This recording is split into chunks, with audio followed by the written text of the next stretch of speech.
ఇప్పుడు ఈ కృత్తికలు 6 పిల్లాడికి 6 ముఖాలతో ఉన్నవాడికి 6 పాలిచ్చారు. వాడు పాలు తాగాడు. పుత్రస్త్రైలోక్య విఖ్యాతో భవిష్యతి న సంశయ.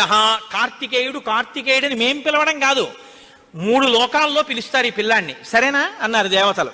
అప్పుడు వాళ్ళు పాలిచ్చారు. కాబట్టి కార్తికేయుడు అగ్నిలో శివవీర్యం చాలా కాలం నిలవ ఉంచబడి అగ్నిహోత్రుడు గంగలో ప్రవేశపెట్టాడు కాబట్టి పావకి. శరవణములు అంటే రెల్లు దుబ్బుల్లోంచి పుట్టాడు కాబట్టి శరవణ భవ. ఎప్పుడు శుద్ధమైనటువంటి బ్రహ్మణ్య జ్ఞానంతో ఉంటాడు కాబట్టి సుబ్రహ్మణ్యం. తల్లి కడుపులోంచి స్ఖలనమై పుట్టాడు కాబట్టి స్కందుడు. ఆయన ఉత్పత్తి చేతనే ఇన్ని పేర్లతో వచ్చాడు. ఏమంటే మీరు ఇంత గొప్పగా ఏదో పాపం నోరు కొట్టుకు చెప్పారు, కానీ మాకు అసలు అనుమానం మాత్రం అలా ఉండిపోయింది. మీరు మంగళం చెప్దాం అనుకుంటున్నారేమో. అలా అనత్సా దేవతలు.